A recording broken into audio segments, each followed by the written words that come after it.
Bismillahirrahmanirrahim. Assalamualaikum warahmatullahi wabarakatuh. Sekarang kita akan melanjutkan pembahasan soal UTUL UGM tahun 2019 untuk nomor 16. Soal tentang sebab akibat. Tekanan gas dalam bejana akan naik jika temperatur dinaikkan. Oke, jadi ada tekanan dan temperatur atau suhu. Kalau kita hubungkan di rumus, ada rumus gas ideal bahwa PV itu sama dengan nRT. Berarti P atau tekanan berbanding lurus dengan temperatur. Maksudnya semakin tinggi tekanan, temperaturnya juga semakin tinggi. Atau semakin tinggi temperatur, tekanannya juga semakin tinggi. Jadi keduanya berbanding lurus. Sehingga pernyataan yang pertama ini benar. Yang kedua, kenaikan temperatur akan menaikkan energi kinetik partikel gas dalam bejana. Logikanya seperti ini. Kalau misalnya suhu atau temperatur itu dinaikkan, gerakan partikel itu akan semakin cepat karena diberikan energi, sehingga energi kinetik partikel dalam bejana juga akan ikut meningkat. Jadi ini pernyataannya juga benar. Kalau kita hubungkan dengan rumusnya adalah energi kinetik itu sama dengan 3/2 NKT. Jadi kalau temperatur meningkat, energi kinetik juga akan meningkat berbanding lurus. Keduanya menunjukkan hubungan sebab akibat, sehingga jawaban yang tepat adalah A. Sekarang soal nomor 17 tentang hasil kali kelarutan atau KSP dari AgCl dalam air dapat ditingkatkan dengan cara untuk hasil kali kelarutan. Ini hubungan dengan ion sejenis atau ion senama. Larutannya adalah AgCl. Kalau AgCl diuraikan berarti menjadi Ag plus ditambah dengan Cl minus. Kita lihat opsi 2 terlebih dahulu. Ditambahkan larutan NaCl. NaCl kan dia terurai menjadi Na plus ditambah dengan Cl minus. Sekarang kita cek apakah ada ion sejenisnya atau tidak. Nah, ion sejenisnya adalah Cl minus. Kalau punya ion sejenis, jadi ion sejenis itu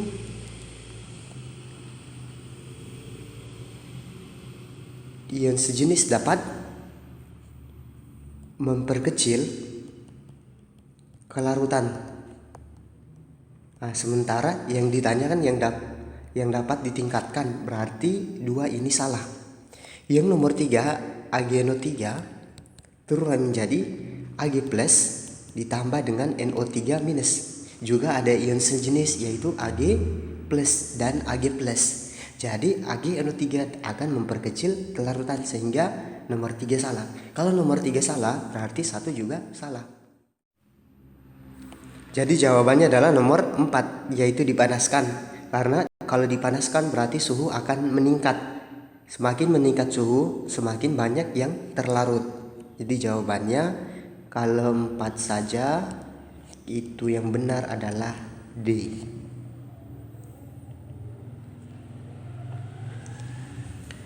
Nomor 18. Senyawa organik di bawah ini yang mempunyai isomer geometri cis trans adalah yang pertama 23 dibromo 2 butena. Sekarang kita akan buatkan strukturnya dan kita lihat apakah ada isomer cis transnya atau tidak.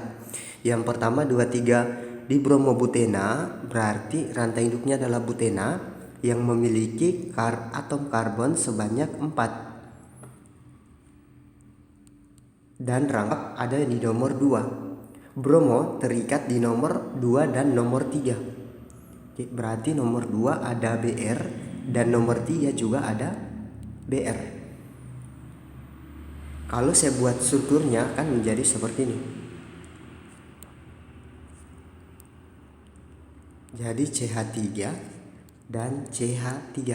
Berarti ini adalah posisinya posisi cis karena sejajar. Jadi ini posisinya posisi cis. Jadi yang nomor 1 ini memiliki isomer cis dan trans, jadi benar. Kalau 1 benar berarti nomor 3 juga benar. Selanjutnya nomor 2 butena butena berarti memiliki atom karbon sebanyak 4. Terdapat terangkap di nomor 2. Ini CH3, ini CH,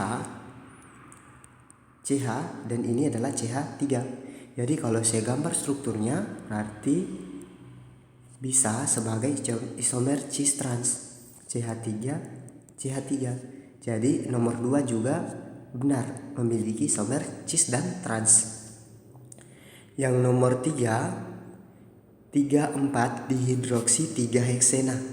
Heksena memiliki atom karbon sebanyak 6. 1, 2, 3, 4, 5, 6. 3 heksena berarti rangkap terletak di nomor 3. Hidroksi ada di nomor 3 dan nomor 4. Hidroksi adalah OH. Nomor 3 dan nomor 4. Berarti ini kembali bisa menjadi isomer cis dan trans. Jadi yang C sebanyak 2 tadi kan mengarah ke atas. CH2, CH3. CH2, CH3 berarti memiliki isomer cis dan trans. Berarti 3 benar ya. Kalau nomor 4, 2 heptena. Heptena berarti memiliki karbon sebanyak 7. 1, 2, 3, 4, 5, 6, 7.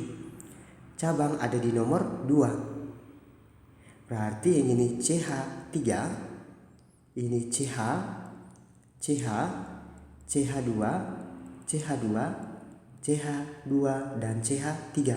Berarti ini bisa menjadi isomer cis trans. Nanti akan gambarnya seperti ini. Jadi di atas CH3, CH2, CH2, CH2, CH3. Oke, jadi ini posisinya posisi cis. Kalau posisi trans kita tinggal tukar hidrogen dengan yang salah satu ruasnya.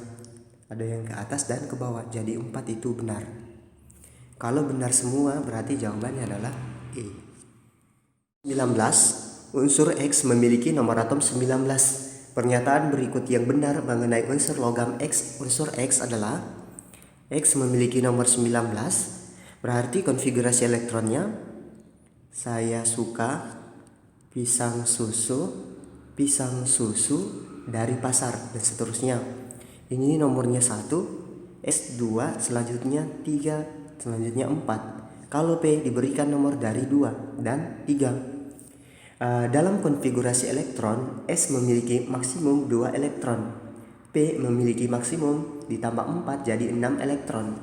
D ditambah 4 jadi 10 elektron. F ditambah 4 jadi 14 elektron. Jadi S akan terisi 2.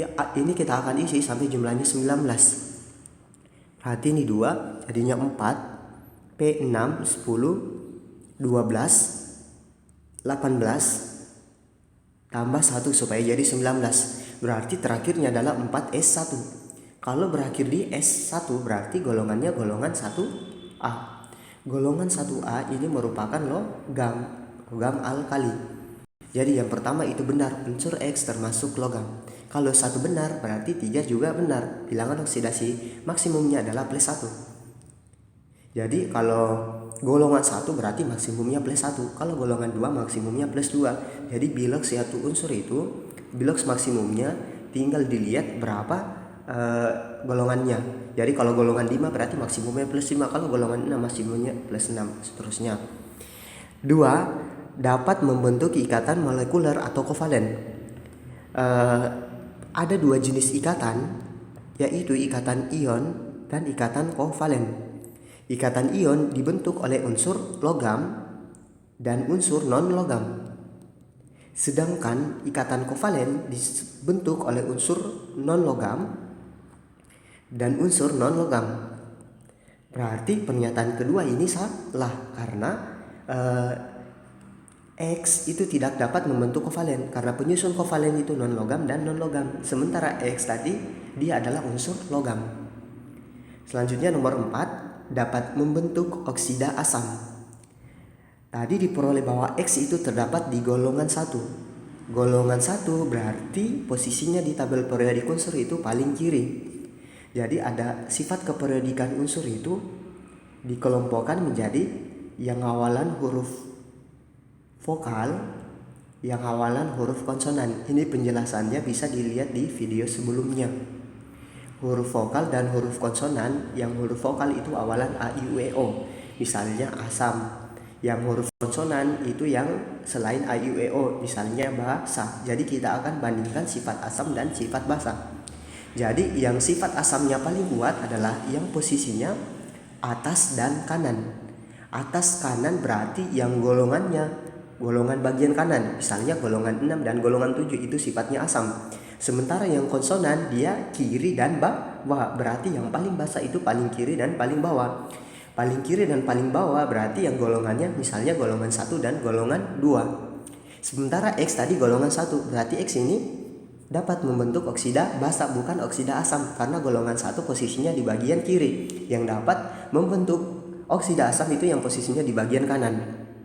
Ini kita akan buktikan melalui reaksi bahwa kalau misalnya X itu bereaksi dengan H2O akan menghasilkan, jadi H2O ini terurai menjadi H+ dan OH-. X karena bermuatan positif 1 yaitu dari golongan 1 akan bereaksi dengan OH- akan membentuk XOH ditambah dengan H2. XOH merupakan larutan yang bersifat basa. Jadi 4 ini salah. 1 dan 3 berarti jawabannya adalah B. Sekarang kita akan membahas soal terakhir, soal nomor 20. Di antara reaksi-reaksi kesetimbangan yang belum setara berikut ini, reaksi yang memiliki harga tetapan kesetimbangan tekanan atau Kp sama dengan tetapan kesetimbangan konsentrasi atau Kc. Materi tentang hubungan antara Kp dan Kc. Jika dalam soal Kc diketahui, Kp bisa dicari menggunakan rumus Kc dikali RT dipangkat dengan delta N. Supaya nilai Kp sama dengan Kc, delta N-nya harus 0. Kalau RT dipangkat 0, berarti hasilnya nanti 1, sehingga Kp akan sama dengan Kc. Delta N itu bisa diperoleh dari sigma koefisien yang ruas kanan dikurang dengan sigma koefisien yang ruas kiri. Jadi di antara pilihan 1, 2, 3 sampai 4 kita akan kurangkan koefisien kanan dengan kiri. Yang hasilnya 0 itulah jawaban yang benar. Karena kalau delta N-nya 0 berarti RT dipangkat 0 itu hasilnya 1, sehingga Kp akan sama dengan Kc. Kita mulai dari yang pertama. SO3 setimbang SO2 tambah O2. Kita setarakan terlebih dahulu. S di kiri jumlahnya 1, S di kanan jumlahnya 1, berarti S sudah setara. Oksigen jumlahnya 3, di kanan jumlahnya 2 ditambah 2, berarti 4. Supaya setara, ini saya kali 1/2 atau dikali setengah.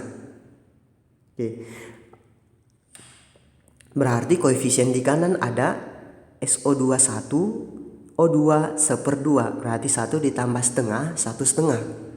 Sementara di kiri koefisiennya 1, berarti 1/2 dikurang 1 itu tidak sama dengan 0. Berarti 1 ini salah, karena kita yang mau dicari itu yang delta N-nya 0. Kalau 1 salah, 3 juga salah. Nomor 2 kita setarakan terlebih dahulu. N jumlahnya 1, di kanan jumlahnya 2, berarti supaya setara dikali 2. Hidrogen 2 kali 3 6, di kanan 2, berarti dikali 3 supaya sama, yaitu 6. Delta N-nya sama dengan koefisien di kanan 1 ditambah 3, 4 dikurang dengan 2, berarti delta N-nya 2. Jadi ini juga salah. Nomor 4 kita setarakan. H jumlahnya di kiri 1, jumlahnya di kanan 2, berarti dikali 2. I jumlahnya di kiri 2, jumlahnya di kanan juga 2, berarti sudah setara. Karena delta N-nya sama dengan koefisien di kanan ada 1 ditambah 1, berarti 2. Dikurang yang ada di kiri 2, berarti hasilnya sama dengan 0. Kalau delta N-nya 0 berarti Kp itu sama dengan Kc dikali RT dipangkat dengan 0. Berarti Kp sama dengan Kc, karena bilangan apapun yang dipangkat 0 hasilnya itu 1. Jadi Kp sama dengan Kc. Jawabannya 4 saja atau D.